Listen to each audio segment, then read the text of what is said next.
अस्सलाम वालेकुम। आज का जो टॉपिक है वो क्रोमेटोग्राफी है। क्रोमेटोग्राफी के अंदर आज जो हम स्टडी करेंगे, हम इनकम पॉइंट्स को जो है आज स्टडी करेंगे। दैन इसके जो एग्जांपल है जो है क्रोमेटोग्राफी की, वो पेपर क्रोमेटोग्राफी को हम सोल्व करेंगे। वो पेपर क्रोमेटोग्राफी नेक्स्ट लेक्चर में आपको मिलेगा। चलिए हम चलते हैं नेम ड्राइव। सबसे पहला जो है इसका नेम कहाँ से ड्राइव किया गया। असल में ये जो क्रोमेटोग्राफी वर्ड है वो एक ग्रीक वर्ड से जो है वो ड्राइव किया गया। एक ग्रीक वर्ड से ड्राइव किया गया। और ग्रीक वर्ड क्या था, वो ग्रीक वर्ड से ड्राइव किया गया जिस जो क्या था, क्रोमेटोस था। ग्रीक वर्ड से ड्राइव किया गया क्रोमेटोस। अभी क्रोमेटोस का रियल में जो मीनिंग बनता है वो मीनिंग क्या बनता है, कलर राइटिंग। अभी आप सोच रहे होंगे कि कलर राइटिंग मीन्स, इसका मतलब ये है कि इसमें क्रोमेटोग्राफी में असल में हम कलर से डिटेक्शंस करेंगे कि इसकी एक मिक्सचर के अंदर कौन कौन से कंपोनेंट जो है वो अवेलेबल है, मौजूद है। ठीक है, इसमें इसकी नेम ड्राइव का मैंने बता दी कि नेम ड्राइव जो है क्रोमेटोस जो है एक ग्रीक वर्ड था जिससे ड्राइव किया गया। उसका मतलब क्या बनता था, कलर राइटिंग बनता था।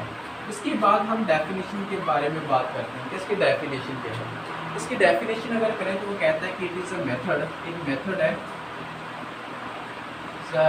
Method used in the separation of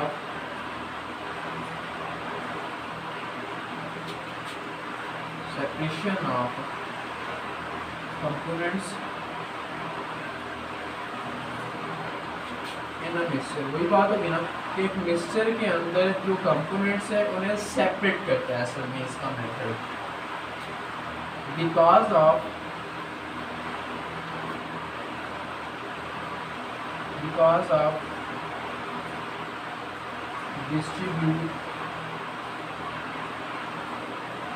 distribution of components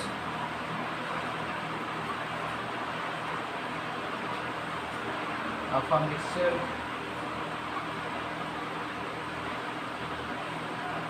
in both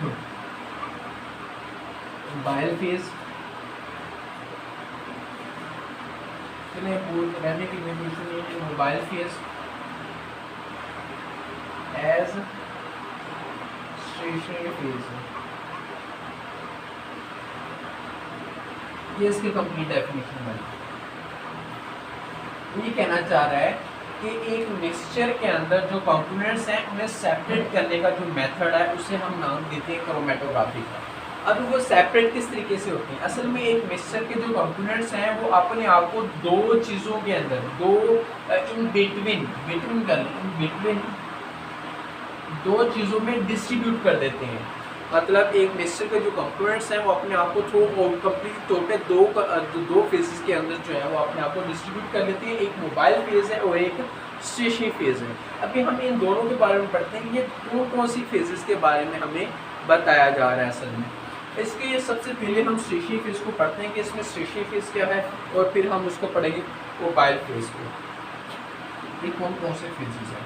फिर सबसे पहले हम ऐसा करते हैं कि उसको स्टडी कर लेते हैं। इसके जो है मोबाइल फेज को पहले स्टडी करते हैं, बाद में इसको करते हैं। ठीक है, मोबाइल फेज की अगर हम बात करें तो मोबाइल फेज कौन सा फेज होता है,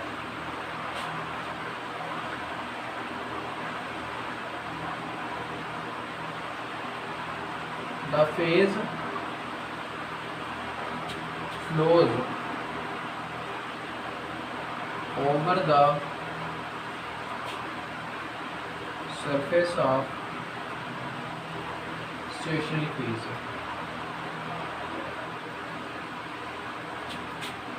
और यहाँ पे ये बताना चाह रहा है कि जो स्टेशनरी फेज है, स्टेशनरी फेज के ऊपर जो फेज मूव करेगा, स्टेशनरी फेज के ऊपर जो मूव करेगा उस फेज को हम नाम देंगे मोबाइल फेज का। और मोबाइल फेज जो है वो किस टाइप्स में मिल सकता है। मोबाइल फेज जो है वो आप लोगों को दो इसमें जो है वो फेज देखने को मिलेंगे। एक तो उसका जो है वो गैस की स्टेट में भी हो सकता है, वो लिक्विड की स्टेट में भी हो सकता है। मतलब उसकी टू स्टेट्स आप लोगों को देखने को मिलेंगे मोबाइल फेज की, या तो वो गैस की स्टेट में होगा या फिर वो लिक्विड की स्टेट में होगा। अभी इसके बाद हम बात कर लेते हैं स्टेशनरी फेज की कि स्टेशनरी फेज क्या होता है।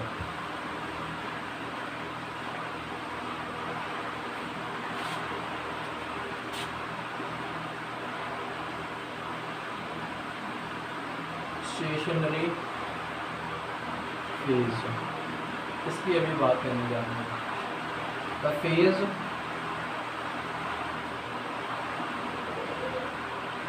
over which mobile phase flows chromatography। तो कहते हैं कि अगर ऐसी क्रोमेटोग्राफी है, ऐसी क्रोमेटोग्राफी अगर वो कहता है ये एक ऐसी क्रोमेटोग्राफी है जिसमें एक फेज जो है, एक फेज जिसके ऊपर मोबाइल फेज मूव कर रहा हो, ऐसा फेज जिसके ऊपर मोबाइल फेज क्या कर रहा हो, मूव कर रहा हो। जिस फेज के ऊपर मोबाइल फेज मूव करता है, वो जो फेज है जिसके ऊपर वो मूव कर रहा है, उस फेज को हम नाम देंगे स्टेशनरी फेज का। अब इस स्टेशनरी फेज के अगर हम स्टेट्स की बात करें तो ये भी दो स्टेट्स के अंदर मिलता है। एक तो होता है सॉलिड और दूसरा होता है लिक्विड। ये गैस की स्टेट में नहीं देखने को आपको मिलेगा, ठीक है। अभी नेक्स्ट हम इसकी बात करते हैं उसके नीचे वाले पॉइंट की, क्योंकि मैंने ये दोनों के दोनों पॉइंट्स आपको बता दिए। असल में फिर क्या काम किया, फिर इसकी जो टाइप्स हैं क्रोमेटोग्राफी की हमने टाइप्स की हैं, 2 टाइप्स की हैं। किसके लिहाज से की हैं, असल में on the behalf of that, इनके बिहाफ पे की है। अभी हम यही बात करेंगे कि ऐसी क्रोमेटोग्राफी जिसमें स्टेशनरी फेज अगर सॉलिड है तो फिर क्या होगा, ऐसी क्रोमेटोग्राफी जिसमें स्टेशनरी फेज लिक्विड है तो उसका नाम क्या होगा। ये चीज़ें आज जो है हम स्टडी करेंगे, मतलब उनकी टाइप्स जो है, उनकी जो बेसिस है, मतलब उनकी जो अकसाम की जाएगी क्रोमेटोग्राफी की on the basis of states of stationary phase की स्टेट के लिहाज से उसकी जो है वो टाइप्स की जाएंगी। अभी हम बात कर लेते हैं उसी की टाइप्स की, कि कौन कौन सी अभी आप लोगों को यहाँ पे मिल जाएगा।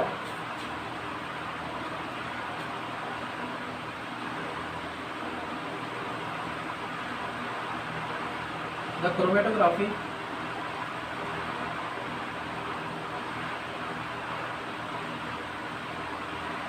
इन विच, अभी वही बात आ जाएगी, in which stationary phase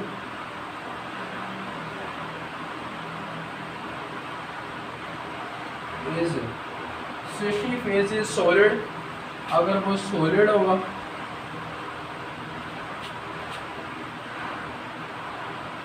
is called, क्या कहलाएगी फिर, अगर उसका फेज जो है वो सॉलिड हुआ, मतलब क्रोमेटोग्राफी में स्टेशनरी फेज क्या हुआ, सॉलिड हुआ, इसको हम नाम देंगे अब्जॉर्प्शन का, क्योंकि उसमें जो दूसरी फेज है वो अब्जॉर्ब होगी, अब्जॉर्प्शन क्रोमेटोग्राफी। अभी दूसरी में कोई चेंजिंग नहीं करनी, मैंने कहा कि इसकी टाइप्स के लिहाज से अब्जॉर्प्शन क्रोमेटोग्राफी हुई।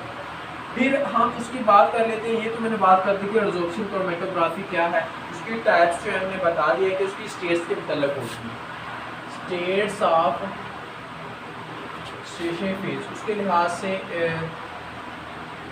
हमने की क्या की, स्टेट्स ऑफ स्टेशनरी फेज की स्टेट्स के लिहाज से हमने उसकी टाइप्स की है, क्या नहीं है, टाइप्स की है, तो ये माइंड में रखिएगा। अभी देखेंगे जब हमने कहा कि उसकी जो स्टेशनरी फेज है वो सॉलिड स्टेट होगी, वो एडजॉर्प्शन क्रोमेटोग्राफी कहलाएगी। अभी इस एडजॉर्प्शन क्रोमेटोग्राफी का थोड़ा सा वर्क भी देख लें। इसमें सब्सटेंस क्या होते हैं, इसमें ये होता है कि जो सब्सटेंस है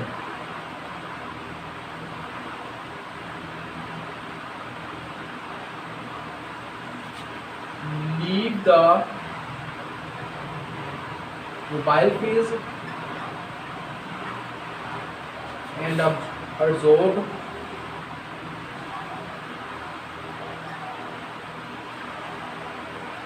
solid state, solid phase, solid surface लिखने, क्योंकि आपको पता है कि जो स्टेशनरी फेज है वो क्या है, जो स्टेशनरी फेज है वो क्या है, सॉलिड स्टेट है। अभी सॉलिड के सरफेस के ऊपर जो मोबाइल फेज मूव कर रहा है, मोबाइल फेज में से जो सब्सटेंस अलग करने हैं वो इसमें आके एब्जॉर्ब होना शुरू होते हैं। इसमें ये चीज़ बताई जा रही है। अच्छा, इसके बाद हम बात कर लेते हैं उसकी सेकंड टाइप के मतलब। अभी तो एब्जॉर्प्शन का बताया, अभी हम पार्टीशन क्रोमेटोग्राफी के मतलब आते हैं बात करते हैं। अगर पार्टीशन क्रोमेटोग्राफी की बात करें तो जस्ट कौन सी चेंजिंग होनी है, stationery phase is a liquid state, बस ये कर देंगे। अगर वो लिक्विड की स्टेट होगी तो वो एब्जॉर्प्शन में नहीं जाएगी बल्कि किस में जाएगी, किसमें जाएगी, वो पार्टीशन में जाएगी। पार्टीशन क्रोमेटोग्राफी होगा वो। और पार्टीशन क्रोमेटोग्राफी में किस तरीके से वो अलग होती है इसकी बात कर लेती है। इसमें सब्सटेंस जो हैं वो अपने आप को डिस्ट्रीब्यूट करते हैं।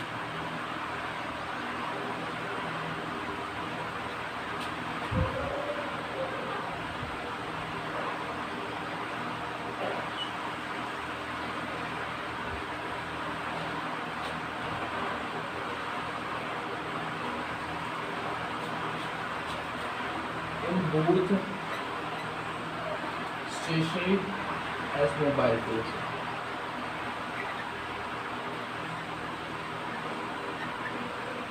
तो इसमें मैंने क्या चीज़ बताई, मैंने ये कहा कि इसके अंदर सब्सटेंस जो है वो अपने आप को डिस्ट्रीब्यूट करते हैं। मतलब कुछ सब्सटेंस एक मिक्सचर है, उसके अंदर जितने भी सब्सटेंस है वो अपने आप को क्या करेंगे, डिस्ट्रीब्यूट करेंगे। किन के अंदर डिस्ट्रीब्यूट करेंगे, वो स्टेशनरी और मोबाइल फेज इन दोनों में अपने आप को डिस्ट्रीब्यूट कर लेंगे। इसमें पार्टीशन क्रोमेटोग्राफी में हमें ये चीज़ देखने को मिलेगी। इसकी अगर बात करें तो क्रोमेटोग्राफी जो है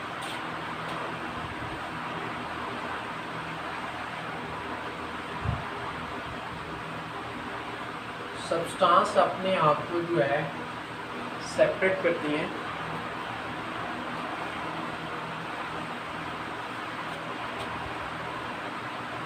क्रोमेटोग्राफी में क्या चीज़ है,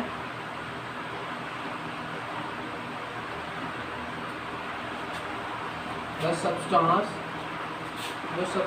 है separated on the relative affinity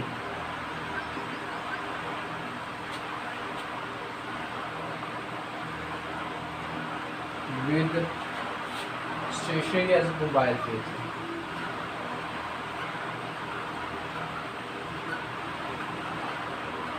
मतलब यहाँ पे ये बताया जा रहा है कि जो स्टेशनरी और मोबाइल फेज है उसके अंदर सब्सटेंस जो है अपनी रिलेटिव अफिनिटी के लिहाज से अपने आप को सेपरेट करती है। मतलब ऐसे सब्सटेंस जिनकी अट्रैक्शन जो है वो मोबाइल फेज के साथ ज़्यादा है, वो मोबाइल फेज के साथ ट्रैवल करेंगे ऊपर की तरफ। ठीक है, इसमें ट्रैवलेंस होती है ऊपर की तरफ या नीचे की तरफ या कुछ समथिंग लाइक ऐसी जिसकी मूवमेंट होती है। वो कहते हैं कि वो मोबाइल फेज के साथ जो है फ्लू करेंगे, ठीक है, ज़्यादा से ज़्यादा।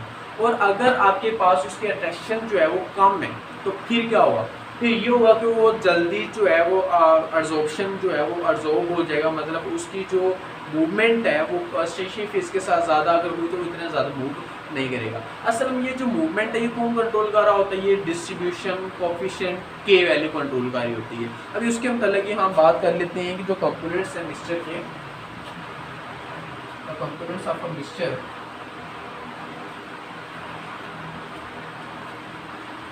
Distribution of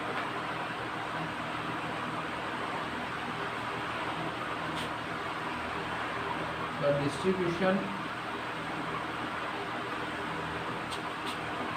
of a component of a mixture। मतलब एक मिक्सचर है उसका जो कंपोनेंट है उस कंपोनेंट की जो डिस्ट्रीब्यूशन है, the distribution of components of a mixture।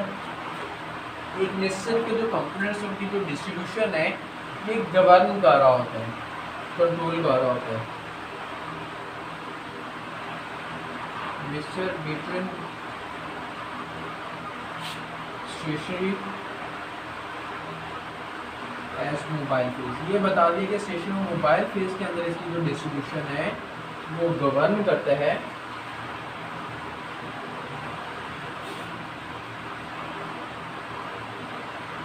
the distribution constant distribution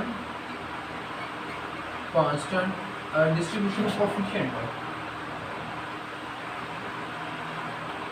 के, मतलब डिस्ट्रीब्यूशन कोएफिशिएंट के जो है इस चीज़ को कंट्रोल कर रहा होता है। अगर हम के की वैल्यू को देखना चाहते हैं तो के का मतलब क्या होता है?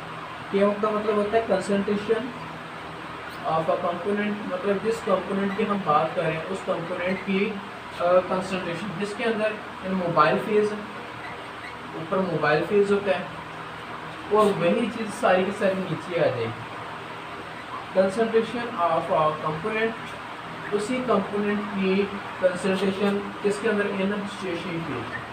मतलब हमने काम ये करना है कि दोनों फेजेस के अंदर हमने चेक करना है कि दोनों फेजेस की जो डिविजिबल होता है उसे हम डिस्ट्रीब्यूशन कोएफिशिएंट कहते हैं के।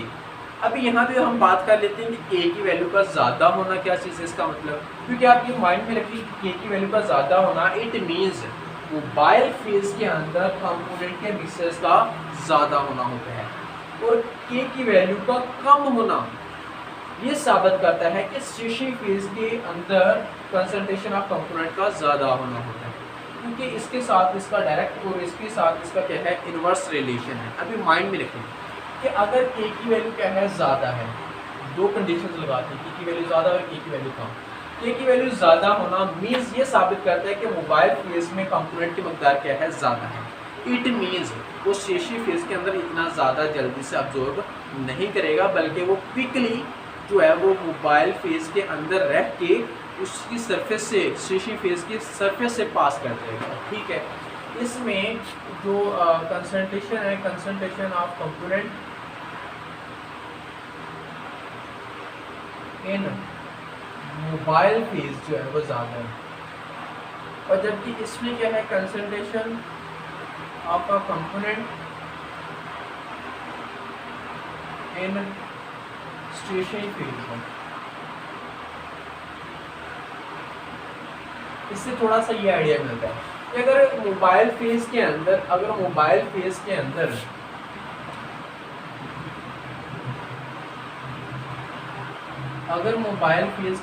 जो है के की वैल्यू ज़्यादा होना ये साबित करता है कि कंपोनेंट की जो कंसंट्रेशन मोबाइल फेज में ज़्यादा है। अगर मोबाइल फेज में ज़्यादा है इट मीन्स मोबाइल फेज के साथ इसकी इंटरेक्शन ज़्यादा है। ठीक है, और दूसरी तरफ अगर के की वैल्यू कम आती है तो इसका मतलब ये है कि वो जो कंपोनेंट हम अलग कर रहे हैं उसकी अट्रैक्शन किसके साथ ज़्यादा है? स्टेशनरी फेज के साथ ज़्यादा है, जिसकी वजह से स्टेशनरी फेज के अंदर कंपोनेंट्स की कंसंट्रेशन जो है वो हमें ज़्यादा मिली है। तो के हमें ये चीज़ बताता है कि एक कंपोनेंट जो है किसके साथ जो है वो ज़्यादा इंटरेक्ट करता है, किसके साथ जो कम इंटरेक्ट करता है इसके अंदर। ठीक है, इसमें यही चीज़ वो बताता है कि अगर के की वैल्यू कम है तो इसका मतलब ये है कि वो जो कंपोनेंट है वो स्टेशनरी फेज के अंदर अब्जॉर्ब रहेगा और मोबाइल फेज उसके ऊपर मूव करेगा। जबकि दूसरी तरफ के की वैल्यू ज़्यादा होना हमें किसी भी कंपोनेंट की, ये किसी कंपोनेंट की होती है, अगर किसी कंपोनेंट की के की वैल्यू ज़्यादा है तो इसका मतलब ये है कि उसकी जो अट्रैक्शन है वो मोबाइल फेज के साथ ज़्यादा है, वो मोबाइल फेज के अंदर रहेगा और क्विकली स्टेशनरी फेज के ऊपर मूव करेगा। इसमें ये चीज़ जो है वो बताई जा रही है। अभी लास्ट में हम जो पॉइंट्स की बात करेंगे कि आपको जो क्रोमेटोग्राफी के प्रोसेस, क्रोमेटोग्राफी है वो डिफरेंट टाइप्स की मिलेगी। आज जो एफएससी के टॉपिक्स में है वो आपके पास पेपर क्रोमेटोग्राफी मिलेगी। पेपर क्रोमेटोग्राफी को हम कल को स्टडी करेंगे। मेरे ख्याल से आप लोगों को जितना पढ़ाया गया इतना समझ आ गया होगा। और थैंक्स फॉर वाचिंग। ओके, खुदा हाफिज़।